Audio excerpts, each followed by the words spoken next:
Hello student, myself Anand Sharma.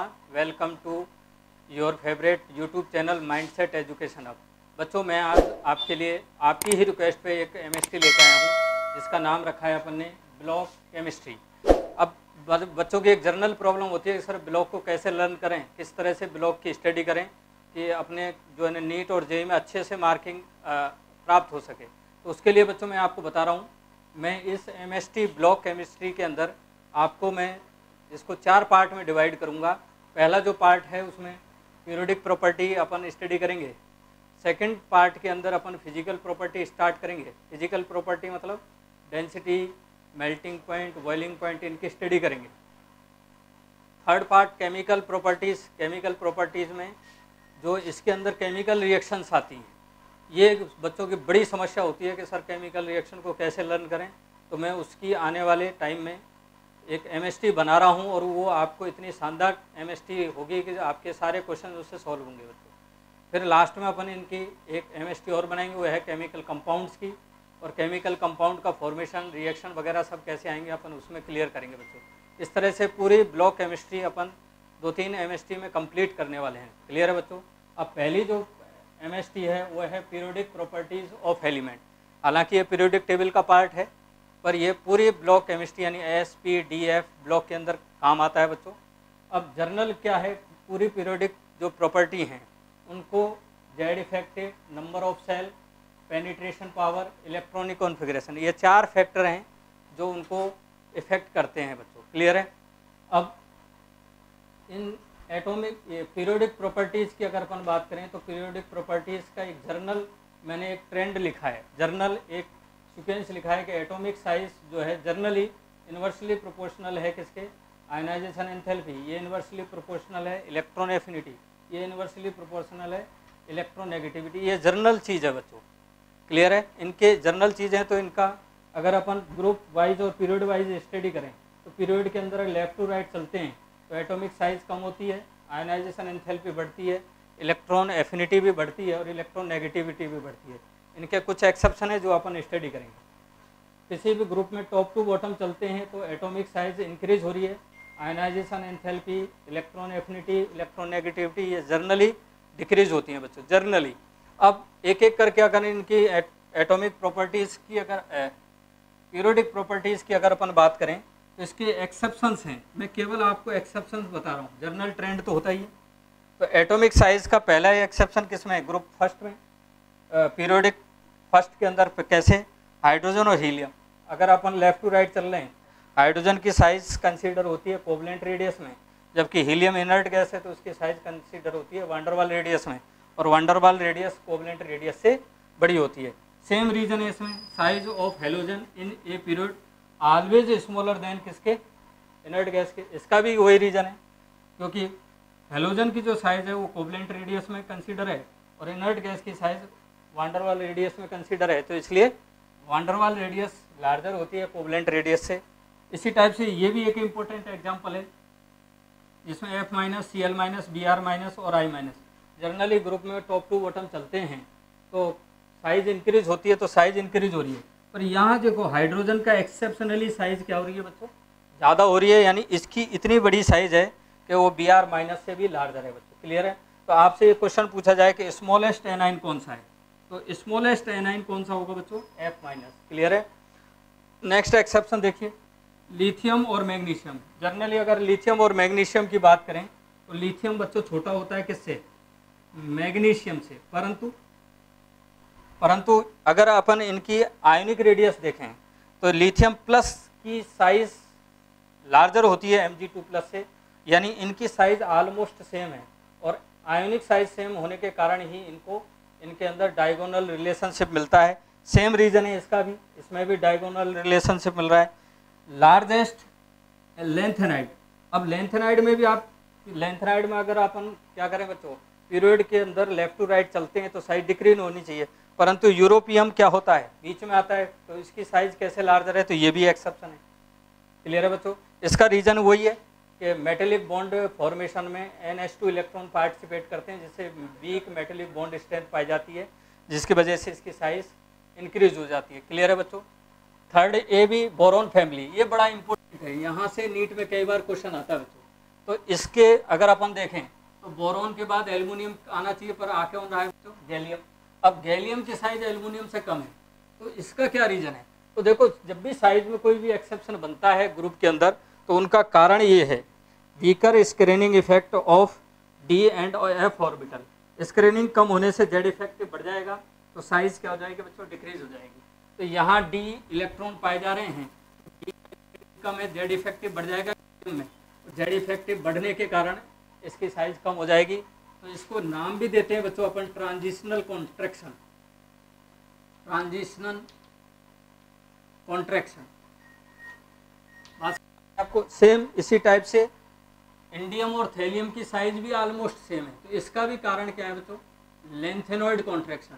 और lanthanoid contraction अगर नहीं दे रखा तो फिर weak screening of D and F orbital और Z effective increase, size decrease हो रही है। डी ब्लॉक के अंदर भी बड़ा एक एक्सेप्शन है बच्चों। जनरली डी ब्लॉक में अगर अपन जाते हैं तो पहले साइज क्या होती है बच्चों? डिक्रीज होती है, फिर इक्वल हो जाती है, फिर साइज इंक्रीज होती है। उसका भी कारण क्या है? उसका भी कारण यही है कि वीक, इसमें जैसे इलेक्ट्रॉन की पेयरिंग होती है, आगे डी में इलेक्ट्रॉन की पेयरिंग होती है तो रिपल्सन बढ़ता है। रिपल्सन बढ़ने की वजह से जेड इफेक्टिव कम होने लगता है, तो उस वजह से बीच में इनकी साइज क्या होनी है? कम होने लग जाती है बच्चों। क्लियर है? और लास्ट में रिपल्सन डोमिनेट कर देता है जेड इफेक्टिव पे। पर मैंने यहाँ ये 3D सीरीज का ऑर्डर लिख रखा है जो अकॉर्डिंग टू NCERT है बच्चों। स्कैंडियम, फिर टाइटेनियम, Mn और Zn, इन दोनों की साइज ऑलमोस्ट सेम है बच्चों, सेम। और फिर वेनेडियम, फिर क्रोमियम, फिर कॉपर, फिर आयरन, फिर कोबाल्ट, निकल, इनकी साइज अकॉर्डिंग टू NCERT मैंने आपको लिखी है बच्चों। क्लियर है? आप इसको कैसे लर्न कर सकते हो? देखो, इसका भी तरीका क्या है। साइंस टीचर के मन में जस्ता बेकार क्यों फेंको नहीं, यानी क्या लिखा है? साइंस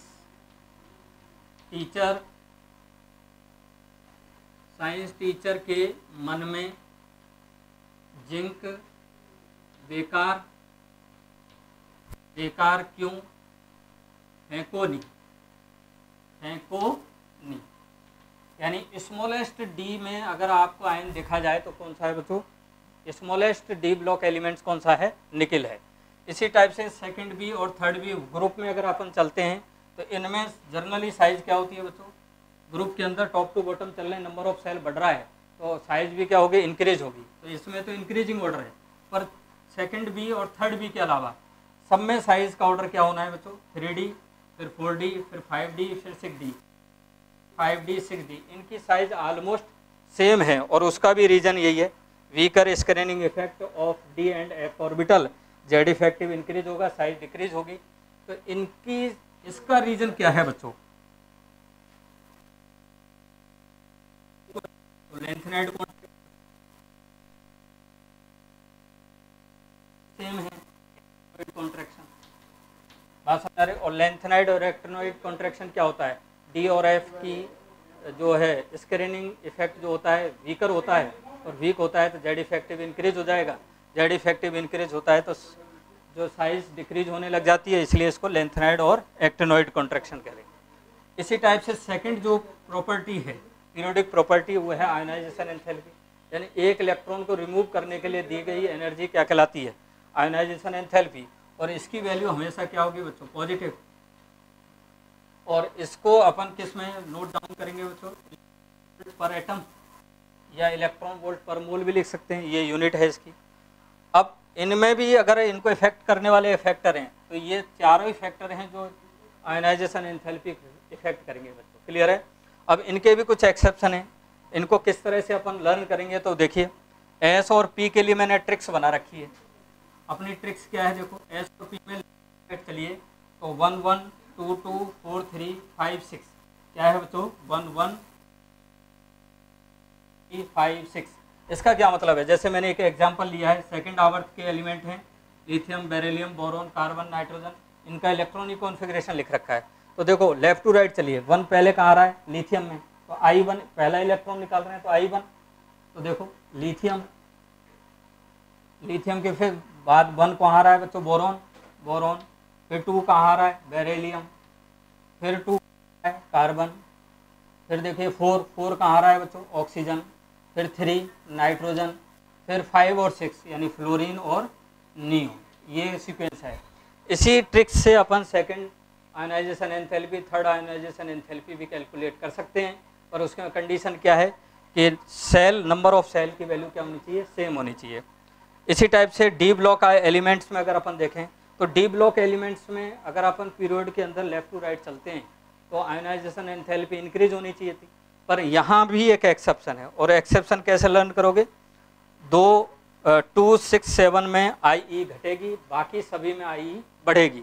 तो इसका क्या मतलब, देखो ये फर्स्ट स्टेप, ये सेकंड स्टेप, ये थर्ड स्टेप, ये फोर्थ, ये 5, ये 6, ये 7, ये 8 और ये 9 स्टेप्स हैं। अब इनमें देखो, पहले आप इसमें देख लो 2, 6, 7 में डिक्रीज कर दो और बाकी में सब में इंक्रीज करेंगे। तो ये डिक्रीज हो रहा है बच्चों, 2 में डिक्रीज हो गया, 6 में डिक्रीज हो रहा है,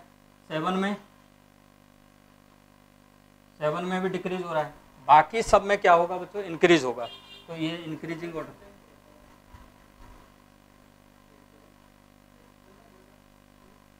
क्लियर है बच्चों। अब इसी टाइप से अगर अपन वर्ग पी ब्लॉक की अगर अपन बात करें तो पी ब्लॉक में देखो अगेन बहुत इंपॉर्टेंट है ये बोरॉन फैमिली, नीट और जेई के हिसाब से बड़ा इंपॉर्टेंट है। अब बोरॉन फैमिली में क्या है बच्चों, बोरॉन के बाद थैलियम आता है, फिर गैलियम आता है, फिर एल्यूमिनियम आता है, फिर इंडियम आता है। तो थैलियम में लेंथेनाइड कॉन्ट्रैक्शन है, जेड इफेक्टिव बढ़ गया है तो आयनाइजेशन एंथैल्पी बढ़ जाएगी बच्चों। क्लियर है। इसी टाइप से गैलियम में ट्रांजिशनल कॉन्ट्रैक्शन है, जेड इफेक्टिव बढ़ रहा है तो यहाँ भी आयनाइजेशन एंथैल्पी बढ़ रही है। तो इसको कैसे याद रखोगे, देखो बैठेगा अली इन आई में, यानी आई का कैसे याद करोगे बोरोन फैमिली को, बैठेगा अली इन आई में। कार्बन फैमिली में जर्नली डिक्रीज हो रही है, और यहाँ वापस से क्या हो रहा है बच्चों,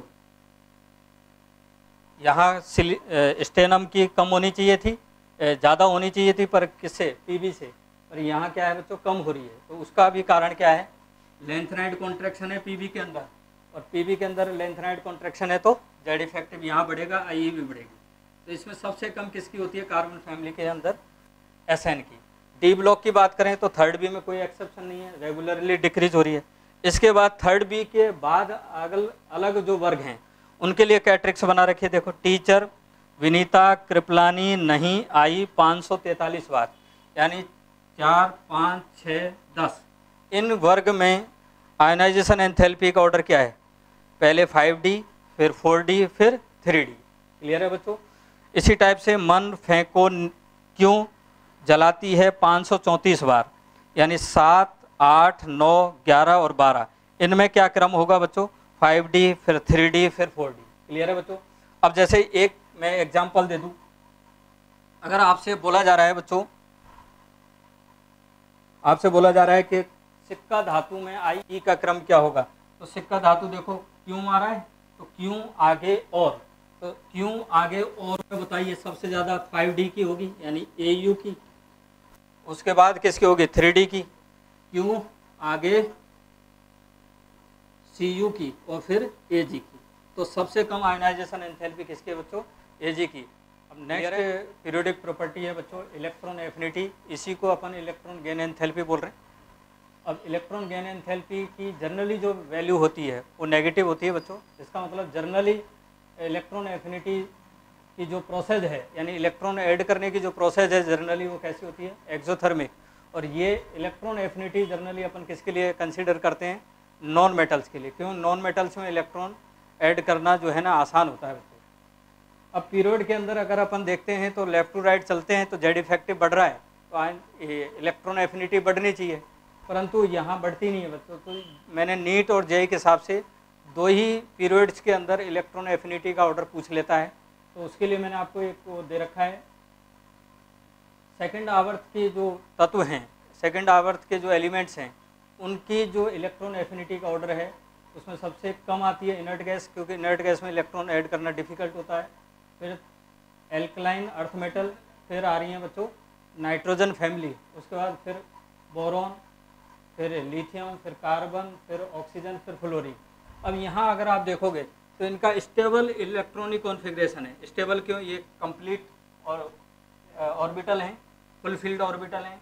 इसमें भी generally full field 2s orbital होता है, ये हाफ फील्ड ऑर्बिटल है। तो इनमें स्टेबिलिटी ऑफ ऑर्बिटल की वजह से इलेक्ट्रॉन ऐड करना डिफ़िकल्ट है, इसलिए इनकी इलेक्ट्रॉन एफिनिटी, इलेक्ट्रॉन को अट्रैक्ट करने की जो नेचर है वो नेगेटिव होती है बच्चों। यानी इलेक्ट्रॉन गेन एंथैल्पी कैसी होगी? इनकी पॉजिटिव होगी। बाकी सबकी इलेक्ट्रॉन एफिनिटी पॉजिटिव होती है, इलेक्ट्रॉन गेन एंथैल्पी नेगेटिव होती है। यानी इनमें इलेक्ट्रॉन ऐड करोगे तो एनर्जी रिलीज होगी, और इनमें अगर इलेक्ट्रॉन ऐड करोगे तो एनर्जी एब्जॉर्ब होगी। बात समझ में आ रही है आपको? अब इनको कैसे याद करें? देखो, inert gas, alkaline earth metal और नाइट्रोजन फैमिली, इनको अलावा अगर आप देखोगे तो देखो यहाँ से याद करो, नबली, नबली कॉफ, नबली कॉफ। बात समझ आ रही है आपको? यानी इनर्ट गैस, फिर एल्कलाइन अर्थ मेटल, फिर नबली कॉफ। इसी टाइप से इसमें भी देखो, inert gas, alkaline earth metal, पर यहाँ आगे आपको देखना है। फिर यहाँ एल्युमिनियम आ गया, फिर यहाँ फास्फोरस क्यों हुआ? यहाँ नाइट्रोजन की तो पॉजिटिव थी, फिर फास्फोरस की नेगेटिव क्यों हुई? तो आपने देखा है कि साइज जैसे बढ़ती है तो स्टेबिलिटी ऑफ ऑर्बिटल भी कम होने लगता है। इस वजह से इसकी इलेक्ट्रॉन एफिनिटी बच्चों पॉजिटिव होगी, इलेक्ट्रॉन गेन एंथैल्पी नेगेटिव हो जाती है। अब थर्ड आवर्त के तत्वों को कैसे लर्न करेंगे? देखो, औरत मांगे, अलीना, औरत मांगे अलीना, फांसी, फांसी सबको कल होगी, फांसी सबको कल होगी। क्लियर है बच्चों? यानी औरत मांगे अलीना, फांसी सबको कल होगी, ये आपको लर्न करना है। ग्रुप के अंदर भी बच्चों एक्सेप्शन है। जनरली ग्रुप में क्या रहा है? टॉप टू बॉटम जा रहे हैं, साइज बढ़ रहा है, तो इलेक्ट्रॉन एफिनिटी क्या होनी चाहिए? कम होनी चाहिए। परंतु यहाँ फर्स्ट में ही एक्सेप्शन है। तो इलेक्ट्रॉन एफिनिटी सेकंड पीरियड की पीरियोडिक एलिमेंट्स की कम होती है किससे? Electron affinity of third periodic elements से। जैसे क्लोरीन और क्लोरीन, जनरली तो क्या क्लोरीन की कम होनी चाहिए, पर हो किसकी ज़्यादा रही है बच्चों? क्लोरीन की। उसका रीज़न भी क्या है? क्लोरीन का साइज बढ़ गया है, तो बढ़ने से इलेक्ट्रॉन डेंसिटी कम होती है और इलेक्ट्रॉन क्लोरीन आसानी से एक्सेप्ट कर लेता है, इसलिए एनर्जी रिलीज होती है। जबकि क्लोरीन की साइज़ क्या है? छोटी है। तो छोटी है तो वैलेंसी सेल में इलेक्ट्रॉन डेंसिटी ज़्यादा है, तो आने वाले इलेक्ट्रॉन रिपल्सन फील करता है, इलेक्ट्रॉन ऐड करना थोड़ा सा डिफ़िकल्ट हो जाता है। इसी वजह से क्लोरीन की इलेक्ट्रॉन एफिनिटी ज़्यादा हो जाती है किससे? फ्लोरीन से। अब ये कुछ एग्जांपल्स हैं जो मैंने आपको दिए हैं। हेलोजन फैमिली में पूछ लेता है सबसे ज़्यादा क्लोरीन, फिर फ्लोरीन, फिर ब्रोमीन, फिर आयोडीन। ऑक्सीजन फैमिली का बच्चों आपको अच्छे से देखना है कि ऑक्सीजन की इलेक्ट्रॉन एफिनिटी सबसे कम हो जाती है ऑक्सीजन फैमिली के अंदर। तो सबसे ज़्यादा सल्फर, फिर सेलेनियम, टेलुनियम, पोलोनियम, फिर ऑक्सीजन। ऑक्सीजन फैमिली, ये आपको ध्यान देना है बच्चों। क्लियर है? यानी इसकी तो बहुत ज़्यादा कम हो जाती है। इसी टाइप से अगर अपन इलेक्ट्रोनेगेटिविटी की बात करें तो इलेक्ट्रोनेगेटिविटी पहली बात तो यूनिटलेस है।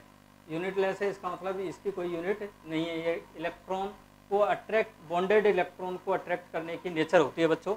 अब इनके भी ऑर्डर आप जानते हो कि अगर लेफ्ट टू राइट चल रहे हैं तो इलेक्ट्रॉनिक कॉन्फ़िगरेशन पे तो डिपेंड करता ही नहीं है, और करेगा नहीं तो फिर इसकी जो कोई एक्सेप्शन पीरियड के अंदर नहीं है। लेफ्ट टू राइट चलेंगे तो पीरियड के अंदर देखो इलेक्ट्रॉन नेगेटिविटी बढ़ रही है बच्चों। ग्रुप के अंदर जनरली क्या होगा बच्चों? ग्रुप के अंदर इलेक्ट्रॉन नेगेटिविटी डिक्रीज होनी चाहिए क्योंकि साइज बढ़ रहा है, पर इसके कुछ एक्सेप्शन है। वो एक्सेप्शन मैंने लिखा हुआ है।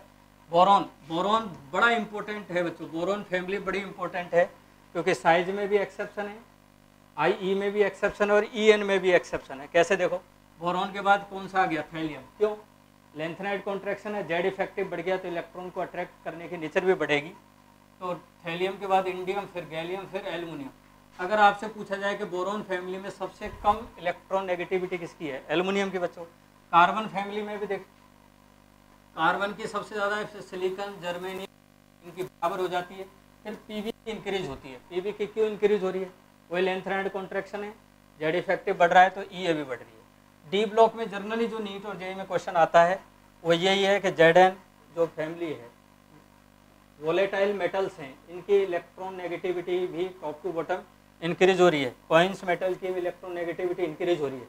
इसका मतलब इसमें Z effective top to bottom चलते हैं तो इंक्रीज होता है, तो इलेक्ट्रोनेगेटिविटी भी इंक्रीज होगी। यहाँ मैंने इलेक्ट्रोनेगेटिविटी आपको लिख रखी है, आपको इनमें कैसे लर्न करना है तो देखिए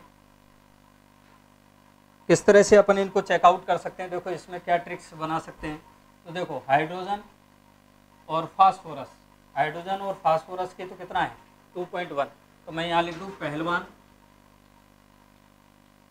पहलवान का 2.1 वर्जन है बच्चों। पहलवान मतलब फास्फोरस और हाइड्रोजन इसका 2.1 है।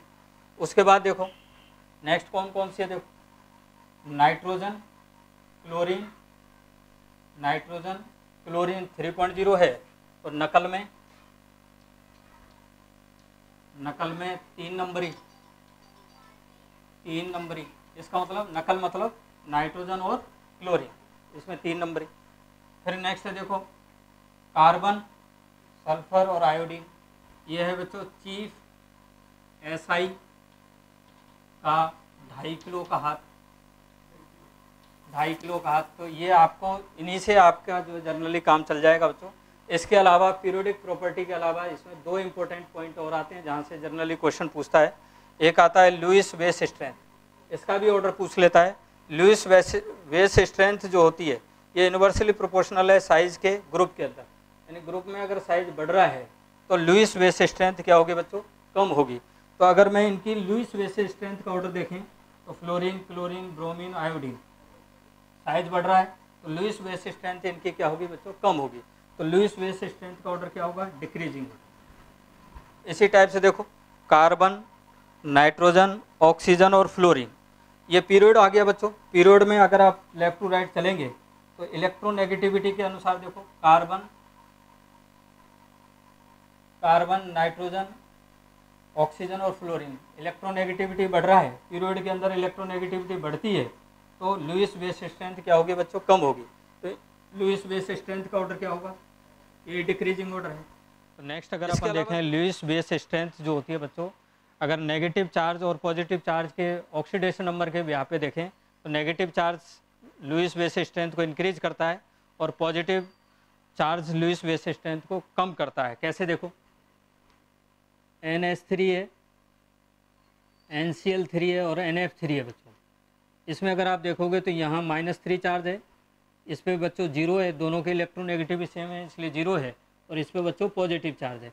अब लुईस वेस स्ट्रेंथ का ऑर्डर अगर आप देखोगे तो देखो नेगेटिव चार्ज इंक्रीज कर रहा है, नेगेटिव चार्ज इंक्रीज कर रहा है, दैट मीन्स ये लुईस वेस स्ट्रेंथ इसकी ज़्यादा है, फिर इसकी, फिर इसकी, फिर इसके बाद एसिडिक स्ट्रेंथ देखेंगे। एसिडिक स्ट्रेंथ की बात करें तो एसिडिक स्ट्रेंथ हाइड्राइड का पूछ लेता है 15, 16 और 7th ग्रुप के अंदर। इनके अंदर एसिडिक स्ट्रेंथ डायरेक्टली प्रोपोर्शनल है साइज में, इसके अंदर ग्रुप के अंदर। तो ग्रुप में टॉप टू बॉटम चलेंगे, साइज बढ़ेगा, तो साइज बढ़ेगा तो हाइड्राइड की एसिडिक स्ट्रेंथ भी क्या होगी बच्चों, बढ़ेगी, तो एसिडिक स्ट्रेंथ का ऑर्डर इंक्रीजिंग ऑर्डर होगा। इसी टाइप से देखो नाइट्रोजन, फास्फोरस, आर्सेनिक, इनमें भी साइज इंक्रीज हो रही है तो एसिडिक स्ट्रेंथ भी इंक्रीज होगी। बात समझ आ रही है आपको। पर ये देखना केवल हाइड्राइड के अंदर, ये इंपॉर्टेंट चीज़ है बच्चों। हाइड्राइड में अगर अपन एसिडिक स्ट्रेंथ देखें तो डायरेक्टली प्रोपोर्शनल है साइज के किसके, ग्रुप्स के अंदर। इनमें भी अगर एसिडिक स्ट्रेंथ देखेंगे तो टॉप टू बॉटम इंक्रीज हो रही है। पीरियड के अंदर अगर अपन देखें तो एसिडिक स्ट्रेंथ डायरेक्टली प्रोपोर्शनल है इलेक्ट्रोनेगेटिविटी पीरियड के अंदर। तो पीरियड के अंदर लेफ्ट टू राइट चलेंगे तो ये बढ़ेगा तो एसिडिक स्ट्रेंथ भी बढ़ेगी, तो ये ऑर्डर होना है बच्चों। इसमें एक और आता है नेचर ऑफ ऑक्साइड, ऑक्साइडों के नेचर भी पूछ लेता है कई बार। तो एसिडिक स्ट्रेंथ जो होती है पॉजिटिव चार्ज के कैसी है बच्चों, डायरेक्टली प्रोपोर्शनल है, यानी +1 और +2 ऑक्सीडेशन नंबर है तो बेसिक स्ट्रेंथ है। जनरली जो है ना फर्स्ट ईयर और सेकंड ईयर एलिमेंट्स आते हैं इसमें। उसके बाद +5, +6, +7 ये हैं तो एसिडिक ऑक्साइड होंगे। न्यूट्रल ऑक्साइड फिक्स हैं बच्चों, N2O, H2O, N2O, CO और NO। इनके अलावा OF2 भी अपन इसमें कंसीडर कर सकते हैं। इसके बाद जो आते हैं बच्चों वो आते हैं न्यूट्रल ऑक्साइड। न्यूट्रल ऑक्साइड मैंने आपको बता दिया। इसके बाद आएंगे एम्फोटेरिक, एम्फोटेरिक ऑक्साइड भी फिक्स है बच्चों। इसके भी मैंने आपको ट्रिक्स बना रखे। देखो शंकर प्रभु के मंदिर में जिंक एल्युमिनियम की बैलगाड़ी सब AC, यानी क्या ट्रिक्स है देखो, शंकर प्रभु के मंदिर में जिंक, एल्युमिनियम की बैलगाड़ी, सब AC बेकार। ये सब कौन से हैं बच्चों? एम्फोटेरिक हैं। इनके कौन कौन से ऑक्साइड है देखो, SNO और SNO2। ऐसे इसका PbO2। इसका है बच्चों एक ही है MnO2, ये एम्फोटेरिक होता है। इसका भी एक ही है बच्चों ZnO। इसका भी एक ही है Al2O3, ये भी एम्फोटेरिक है। बेरिलियम का भी ऑक्साइड एम्फोटेरिक होता है। गैलियम का बच्चों Ga2O3। Sb का बच्चों Sb2O3, As2O3। वेनेडियम का आपको ध्यान रखना है कि +5 में एक ही है जो एम्फोटेरिक है, यानी +5 वैसे वाला तो एसिडिक होता है, पर यहाँ कैसा है बच्चों? एम्फोटेरिक है। और इसका है Cr2O3।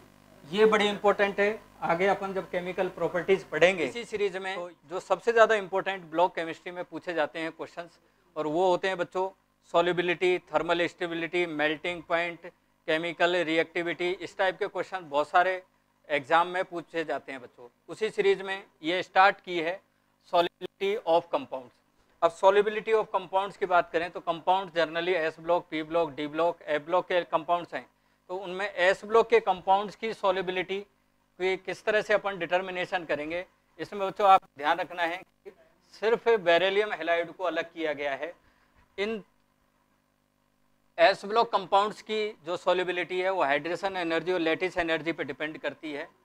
हाइड्रेशन और lattice energy almost same type की एनर्जी है बच्चों, पर लैटिस एनर्जी इस डिसोल्यूशन में एब्जॉर्ब होती है और हाइड्रेशन एनर्जी रिलीज होती है बच्चों। क्लियर है? अब कब हाइड्रेशन एनर्जी देखेंगे, कब लैटिस एनर्जी का कॉन्सेप्ट देखेंगे, तो उसके लिए शानदार ट्रिक्स क्या है बच्चों? SL की कंडीशन में सॉल्युबिलिटी डायरेक्टली प्रोपोर्शनल है अदर आयन की साइज पे। क्लियर है बच्चों?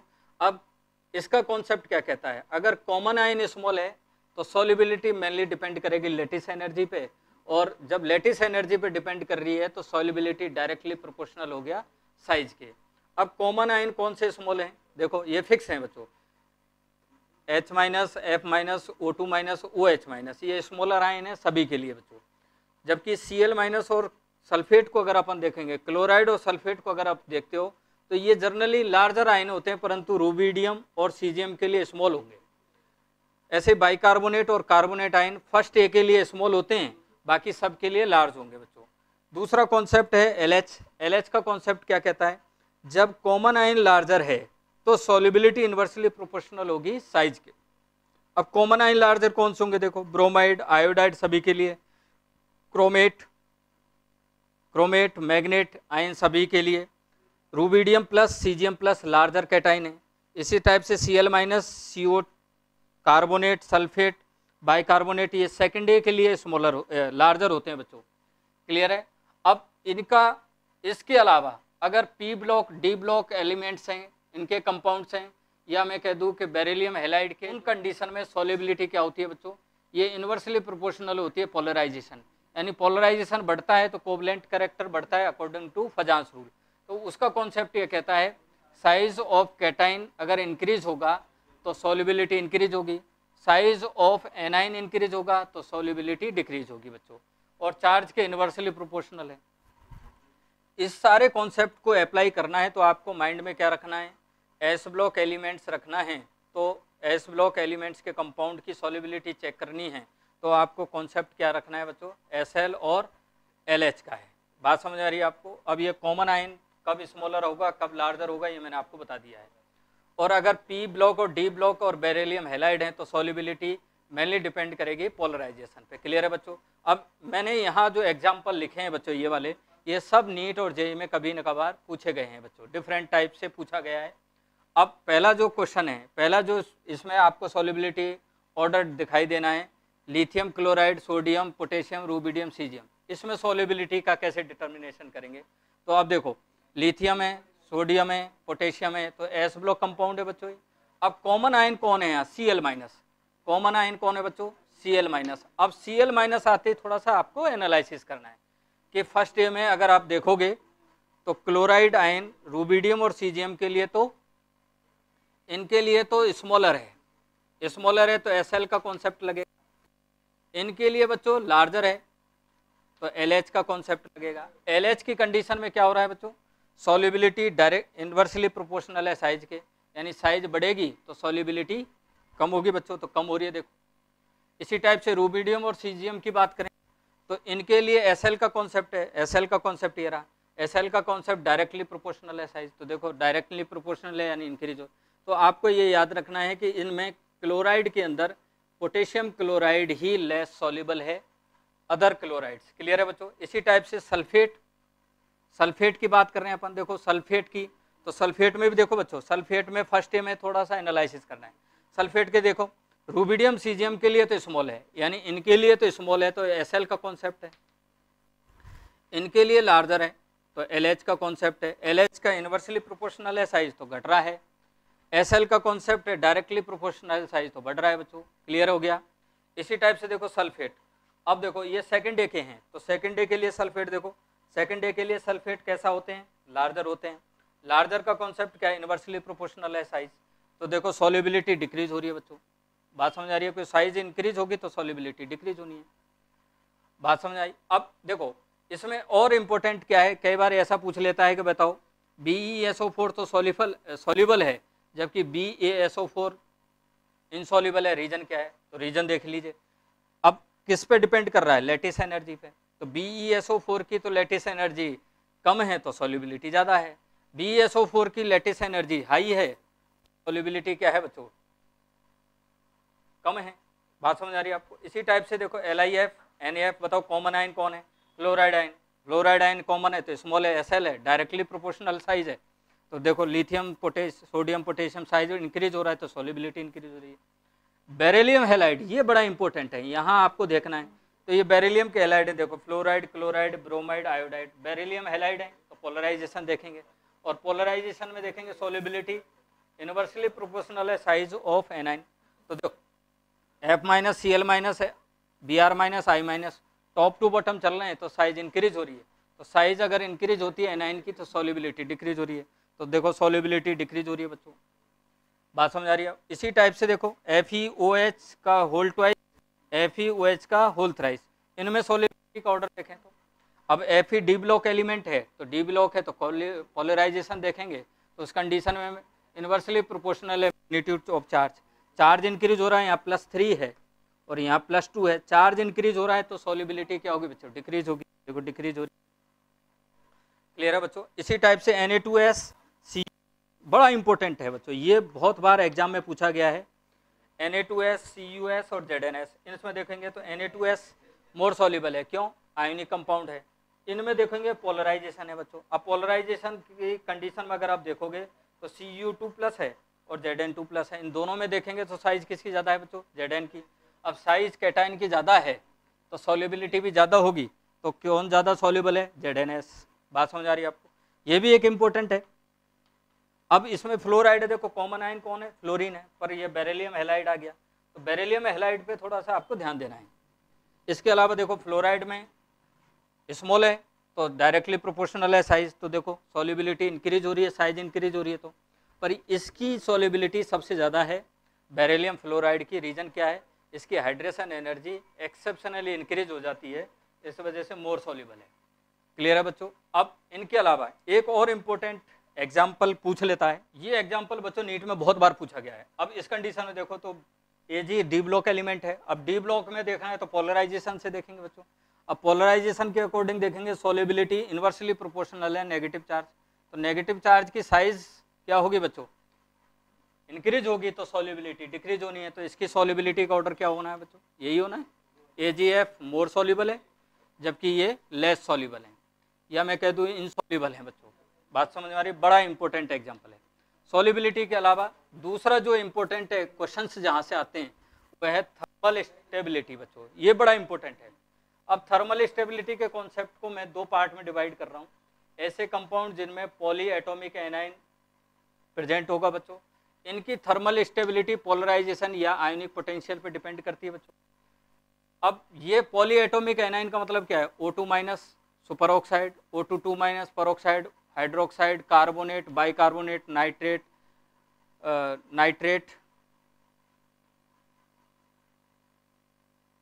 Oxalate, sulphate. क्लियर है बच्चों? इनकी थर्मल स्टेबिलिटी यानी इन एनाइन हैविंग कंपाउंड की थर्मल स्टेबिलिटी ये डायरेक्टली प्रोपोर्शनल है बच्चों साइज ऑफ अदर आयन या चार्ज ऑन अदर आयन। इसी टाइप से mono atomic anion having compounds की जो थर्मल स्टेबिलिटी है वो लेटिस एनर्जी पे डिपेंड करती है बच्चों। अब मोनो एटॉमिक कौन से हैं? जैसे हाइड्राइड, ऑक्साइड, हेलाइड, नाइट्राइड। इनकी थर्मल स्टेबिलिटी लेटिस एनर्जी के डायरेक्टली प्रोपोर्शनल है यानी चार्ज अपॉन साइज के डायरेक्टली प्रोपोर्शनल होगी। थर्मल स्टेबिलिटी की अगर अपन बात करें तो इसको हीटिंग इफेक्ट ऑफ कंपाउंड भी अपन देखेंगे आगे। तो थर्मल स्टेबिलिटी को मैंने आपको देखा है दो पार्ट में डिवाइड किया है। कौन कौन से? Poly atomic anion having compound और poly atomic anion having compounds के अंदर आप देखोगे तो थर्मल स्टेबिलिटी जो है मेनली डिपेंड करती है किसके अंदर? पोलराइजेशन के अंदर। पोलराइजेशन बढ़ने पर थर्मल स्टेबिलिटी ऑफ कंपाउंड क्या होगी बच्चों? कम होगी। या मैं कह दूँ थर्मल स्टेबिलिटी डायरेक्टली प्रोपोर्शनल है कैटाइनिक साइज या इन्वर्सली प्रोपोर्शनल है charge of positive ion. Clear है बच्चों? अब कंपाउंड्स को मैंने आपको डिवाइड कर रखा है इसमें दो तीन पार्ट के अंदर। पहले अगर अपन बात करें कंपाउंड्स ऑफ फर्स्ट ए के कंपाउंड्स की अगर अपन बात करें पर उसमें लिथियम को अलग किया गया है बच्चों। लिथियम की प्रॉपर्टी अलग होती है। बात समझ आ रही है आपको? अब कौन कौन से कंपाउंड हो सकते हैं फर्स्ट ए के? कार्बोनेट। कार्बोनेट को आप हीट करोगे तो फर्स्ट ए के कंपाउंड लिथियम के अलावा सभी क्या होंगे? हीट करने पे ओनली मेल्ट होंगे बच्चों। क्लियर है बच्चों? बाइकार्बोनेट की बात करें तो पहले ये कार्बोनेट और CO2 प्लस H2O में डिवाइड होगा बच्चों। उसके बाद आप आगे इसको हीट करोगे तो कार्बोनेट केवल क्या होना है बच्चों? मेल्ट होना है। क्लियर है? इसी टाइप से नाइट्रेट की बात करें तो नाइट्रेट में देखो आपको ध्यान रखना है, बड़ा इंपॉर्टेंट है, यहाँ से कई बार क्वेश्चन आता है। तो नाइट्रेट को अगर अपन 400 सेंटीग्रेड के आसपास टेम्परेचर पे गर्म करें फर्स्ट ए के नाइट्रेट को तो पहले नाइट्राइट बनाता है फिर ऑक्सीजन गैस रिलीज करता है। वहीं अगर इसको अबव 800 सेंटीग्रेड पे इसको गर्म करेंगे तो ये ऑक्साइड N2 और O2 इसमें ब्रेक हो जाता है। बड़ा इंपॉर्टेंट है बच्चों, जेई में भी पूछा गया, नीट में भी बहुत बार आ चुका है। इसके एग्जाम्पल्स अपन देखेंगे। फिर अपन बात करें कि compounds of other than first A के अलावा अदर जो कंपाउंड्स हैं उनकी प्लस लिथियम के जो कंपाउंड्स हैं ये वाले, इन पर थर्मल स्टेबिलिटी या हीटिंग इफेक्ट क्या कहता है? कार्बोनेट है, अगर अदर देन फर्स्ट ए और लिथियम के साथ सभी जो एलिमेंट्स हैं उनके कार्बोनेट को आप हीट करिए, हीट करने पे ऑक्साइड और CO2 रिलीज करते हैं।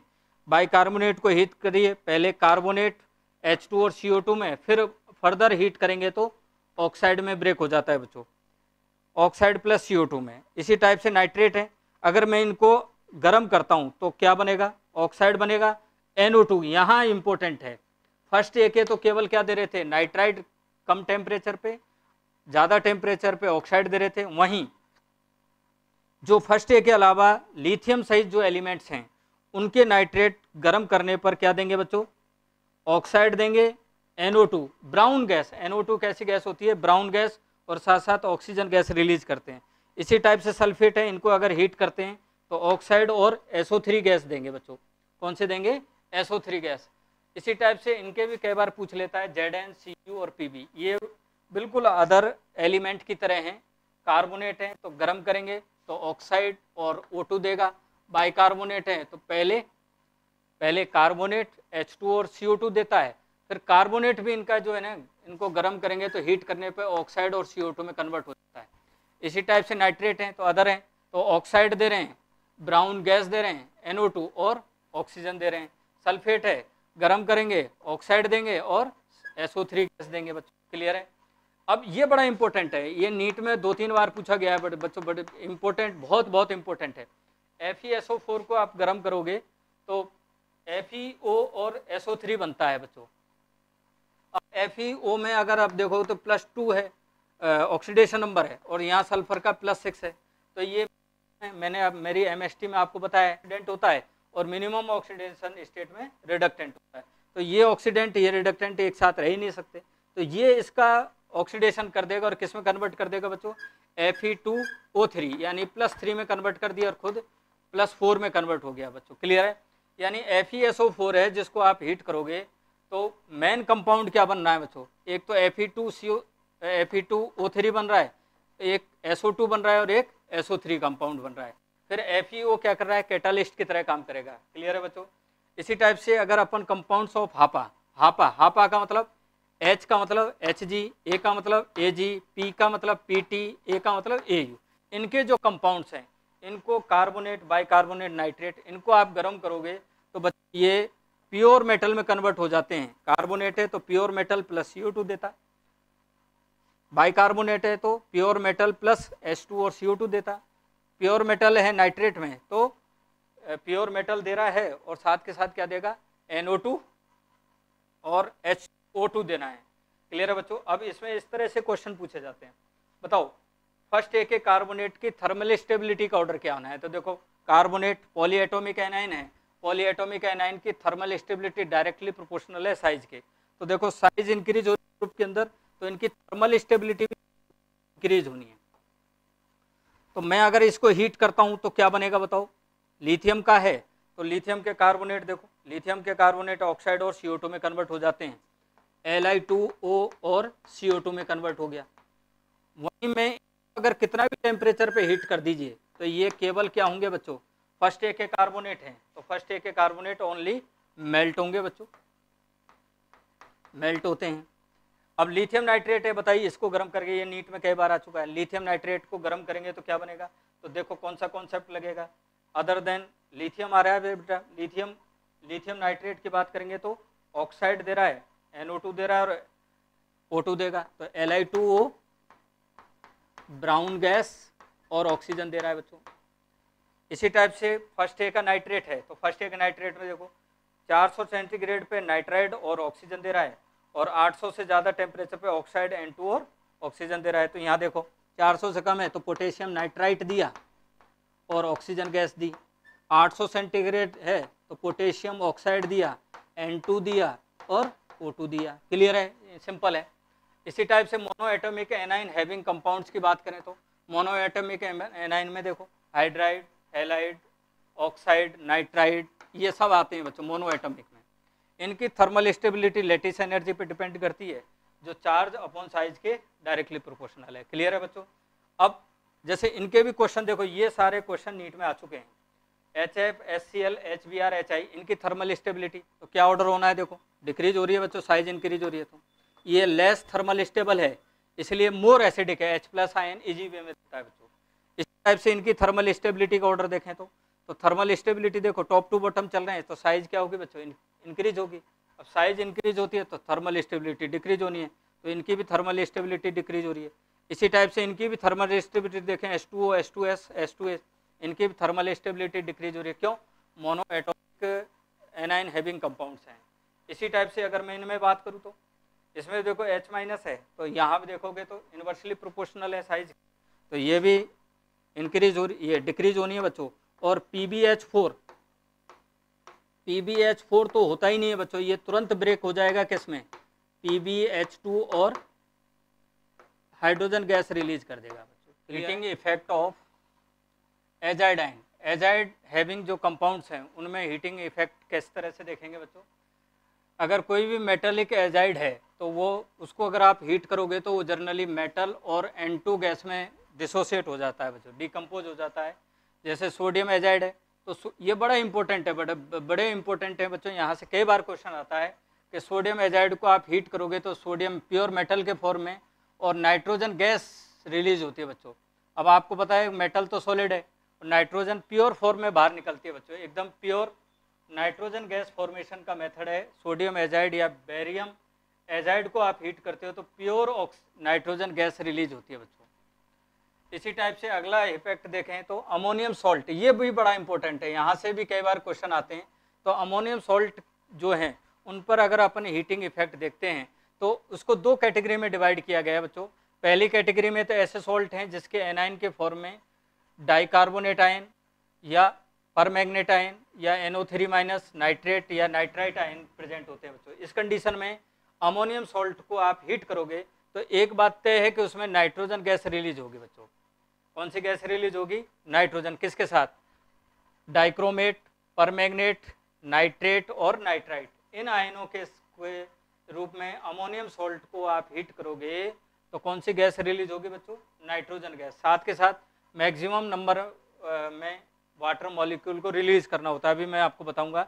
अगर अमोनियम सॉल्ट में एनाइन के फॉर्म में हैलाइड हो, कार्बोनेट हो, फॉस्फेट हो, सल्फेट हो, इन आयनों के जो अमोनियम सॉल्ट हैं उनको आप हीट करोगे तो अमोनिया गैस रिलीज होती है। यहाँ इंपॉर्टेंट चीज़ क्या है बच्चों? अमोनिया गैस बड़ी इंपॉर्टेंट है, आपको ध्यान रखना है। देखो एग्जाम्पल से इसको समझते हैं। अमोनियम नाइट्राइट है, इसको गर्म करो तो देखो NO2- है, NO2- में कौन सी गैस रिलीज होनी है बच्चों? N2। अब वाटर मॉलिक्यूल मैक्सिमम नंबर में आपको निकालने हैं, तो वाटर मॉलिक्यूल देखो हाइड्रोजन कितने हैं बच्चों? 4, और यहाँ ऑक्सीजन 2 हैं, तो 2 वाटर मॉलिक्यूल रिलीज हो गया, सिंपल। तो नाइट्रोजन गैस और वाटर मॉलिक्यूल। अब देखो ये भी गैस है और ये भी जब हीट कर रहे हैं तो ये भी गैस के फॉर्म में निकल रहा है, तो कोई रेसिड्यू आपको गेन नहीं हो रहा है। इसी टाइप से अमोनियम नाइट्रेट है, तो अमोनियम नाइट्रेट को आप हीट करो तो नाइट्रोजन गैस रिलीज करना है मुझे तो, और मैक्सिमम नंबर में आपको वाटर रिलीज करना है। तो देखो मैक्सिमम नंबर में वाटर आप रिलीज करिए, तो वाटर कितने रिलीज हो सकते हैं? मैक्सिमम 2, पर अभी भी यहाँ एक ऑक्सीजन बचा हुआ है, इसलिए नाइट्रेट में आपको देखना है। नाइट्रेट में क्या बनता है बच्चों? N2O। N2O लाफिंग गैस, यानी नाइट्रेट को अमोनियम सॉल्ट हंसा देता है, ऐसे याद रखना है। नाइट्रेट को अमोनियम सॉल्ट हंसा देता है, यानी लाफिंग गैस रिलीज करता है ऑन हीटिंग। क्लियर है बच्चों? अब ये भी गैस है और ये भी गैस है, अब इनमें भी कोई रेसिड्यू गेन नहीं हो रहा है। ऐसे अमोनियम डाइक्रोमेट है, इसको हीट करिए, बड़ा इंपॉर्टेंट है, यहाँ से भी कई बार क्वेश्चन आता है। अमोनियम डाइक्रोमेट है, तो अमोनियम देखो क्रोमेट आयन है, तो नाइट्रोजन गैस रिलीज होनी है। बचे क्या है बच्चों? Cr, तो Cr2O3 रिलीज होता है सॉलिड स्टेट में। ग्रीन रेसिड्यू है बच्चों, ये ग्रीन क्रिस्टल के फॉर्म में मिलता है, और प्लस यहाँ वाटर मॉलिक्यूल रिलीज हो गया। तो एकमात्र अमोनियम सॉल्ट है जिसमें आपको रेसिड्यू गेन हो रहा है, वो कौन सा है? Ammonium dichromate. और अमोनियम डाइक्रोमेट एक तरीका से नाइट्रोजन गैस फॉर्मेशन का भी मेथड है, पर प्योर नाइट्रोजन गैस आपको रिलीज करनी है तो एजाइड को हीट करके ही गेन कर सकते हैं। अमोनियम क्लोराइड है, इसको हीट करिए। देखो अब यहाँ Cl- आ गया, Cl- मतलब हेलाइड आ गया, तो कौन सी गैस रिलीज हो रही है बच्चों? NH3। अब NH3 के बाद जो बचा हुआ है उसको लिख देते हैं अपन HCl बच्चों। ऐसे अमोनियम कार्बोनेट है, इसको भी गर्म करो तो NH3 गैस रिलीज होगी। अब बचेगा क्या यहाँ? Carbonic acid. अब आपको पता है कार्बोनिक जो एसिड है ये भी लेस स्टेबल है, ये भी टूट जाएगा, तो ये क्या बन जाएगा लास्ट में? H2 और CO2। देखो ये भी गैस, ये भी गैस, और ये भी वेपर के फॉर्म में हो रहा है, तो यहाँ भी कोई रेसिड्यू गेन नहीं हो रहा है। तो आपको दो इंपॉर्टेंट चीज़ ध्यान रखना है। एक तो अमोनियम नाइट्राइट को गर्म करने पर हंसने लगता है, नाइट्रेट है गर्म करने पर हंसने लगता है, इसका मतलब N2O गैस रिलीज कर रहा है। अमोनियम डाइक्रोमेट है, वैसे अमोनियम सॉल्ट का कोई रेसिड्यू गेन नहीं होता है ऑन हीटिंग, पर अमोनियम डाइक्रोमेट का आपको ग्रीन रेसिड्यू गेन होता है। क्लियर है बच्चों? ऐसे ही अब heating effect of oxy acid की बात कर रहे हैं। अब ऑक्सी एसिड में आपको एक अलग केमिस्ट्री बना रहा हूँ जिसमें मैं कंपाउंड के ऑक्साइड और ऑक्सी एसिड को डिटेल में आपको बताऊंगा बच्चों। क्लियर है? पर यहाँ इस केमिस्ट्री में बड़ा इंपॉर्टेंट है क्योंकि हीटिंग इफेक्ट ऑक्सी एसिड का कई बार क्वेश्चन पूछा जाता है। तो कोई भी ऑक्सी एसिड है, अगर आप उसको हीट करोगे तो एक बात तय है कि इसमें से वाटर मॉलिक्यूल रिलीज होने हैं। क्लियर है बच्चों? अब ऑक्सी एसिड कौन से हैं? देखो बोरोन का बोरिक एसिड है, आर्थोबोरिक एसिड बोलते हैं, जिसको 17 सेंटीग्रेड पे आप हीट करोगे तो HbO2 बनना है। यहाँ से देखो H2O रिलीज करो, H2O रिलीज करेंगे तो 2 हाइड्रोजन कम हो गया तो 1 बचा, 1 ऑक्सीजन कम हो गया तो 2 हो गया बच्चों, तो HbO2, इसको मेटाबोरिक एसिड भी बोलते हैं। इसको फर्दर हीट करोगे तो वाटर मॉलिक्यूल इससे तो रिलीज होने से नहीं, तो इसके लिए 4 मॉलिक्यूल्स आपको लेना है और हीट करोगे तो टेट्राबोरिक एसिड बनेगा H2B4O7। आप इसको फर्दर हीट करोगे तो बोरिक एनहाइड्राइड बन रहा है, बोरिक ऑक्साइड बन रहा है बच्चों। तो जब भी आपको देखना है कि आप ऑक्सी एसिड को जब हीट करते हो और लास्ट में आपको ऑक्सीजन प्राप्त होता है, तो उसको बच्चों अपन बोलते हैं anhydride of oxy acid, anhydride of oxy acid. तो एक क्वेश्चन तो सिंपल सा यही आ जाता है बच्चों कि H3BO3 का एनहाइड्राइड कौन सा है, तो वो कौन सा है बच्चों, B2O3। क्लियर है। और एक बात और ध्यान रखना कि हीटिंग इफेक्ट में ऑक्सीडेशन नंबर चेंज नहीं होती है। तो यहाँ भी ऑक्सीडेशन नंबर आप देखोगे तो +3 है बच्चों, और यहाँ भी आप तो +3 है। क्लियर है। इसी टाइप से देखो कार्बोनिक एसिड है, इसको हीट करिए, यहाँ ऑक्सीडेशन स्टेट कितनी है बच्चों, 4, तो इस देखो हीट करो तो +4। अब CO2 क्या है, CO2 एनहाइड्राइड है किसका, H2CO3 का। इसी टाइप से HNO3 को हीट करो तो क्या बनेगा बताओ, N2O5। ये तो बड़ा इंपॉर्टेंट है, यहाँ से कई बार क्वेश्चन आता है। N2O5 is anhydride of HNO3।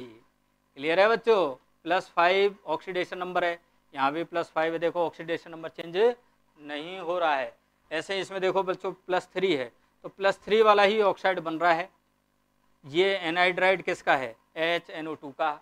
इसी टाइप से H3PO4 को आप हीट करो, तो हीट करोगे तो 2 मॉलिक्यूल्स आप लोगे इसके, तो 2 मॉलिक्यूल में से अगर वाटर मॉलिक्यूल रिमूव हो रहा है, ये बात ध्यान रखना, 2 मॉलिक्यूल ऑक्सी एसिड में से वाटर मॉलिक्यूल रिलीज हो रहा है, तो उसके नाम के आगे क्या लगा देते हैं अपन, क्या नाम लगा देते हैं बच्चों, पायरो। ये मैं आपको नेक्स्ट MST में आपको डिटेल बताऊंगा।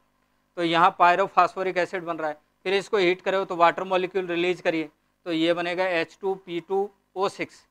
अब इसको फर्दर हीट करो तो H2O मॉलिक्यूल निकालो, तो एक H2 और एक ऑक्सीजन, तो P2O5 हो गया। और P2O5 का जनरली एग्जिस्टेंस नहीं होता है, ये डाइमर के फॉर्म में स्टेबल है, कौन से, P4O10 के फॉर्म में। इसी टाइप से H3PO3 को आप हीट करोगे तो वाटर मॉलिक्यूल रिलीज करिए, एक मॉलिक्यूल में से निकल रहा है, तो मेटा टर्म यूज में लेते हैं बच्चों, तो ये हो गया मेटा फास्फोरस एसिड। क्लियर है। अब यहाँ से आगे हीट करिए तो एक वाटर मॉलिक्यूल और रिमूव करिए, तो क्या बनेगा, P2O3। P2O3 का जनरली एग्जिस्टेंस नहीं होता, ये भी डाइमर के फॉर्म में यानी P4O6 के फॉर्म में प्रेजेंट होता है। अब कई बार आपसे क्वेश्चन पूछ लेता है कि P4O10 किसका एनहाइड्राइड है, तो H3PO4 का। P4O6 किसका एनहाइड्राइड है, तो H3PO3 का। क्लियर है बच्चों। इसी टाइप से देखो ये भी एक इम्पोर्टेंट है, मैंने आपको बताया था कि अगर मीडियम ऑक्सीडेशन नंबर में है, मीडियम ऑक्सीडेशन स्टेट में अगर कोई भी कंपाउंड है, तो उसको आप हीट करोगे या एल्कलाइन मीडियम में उसकी रिएक्शन कराएंगे, तो क्या बनेगा बच्चों, डिसप्रोपेनेशन रिएक्शन करता है।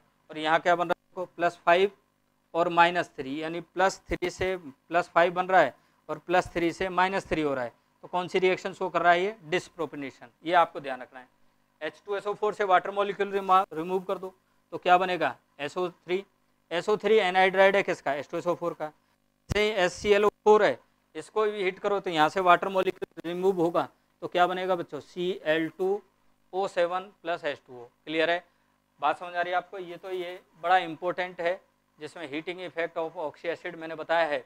नेक्स्ट MST में अपन डिस्कशन करेंगे बच्चों, विभिन्न टाइप के जो केमिकल कंपाउंड्स हैं उनकी किस तरह से अपन स्टडी करें। इस MST में मैंने आपको बताया है solubility, thermal stability, heating effect of compound, जिसमें नाइट्रेट, कार्बोनेट, सल्फेट, इन सब के ऑर्डर आप विदिन सेकंड निकाल सकते हो।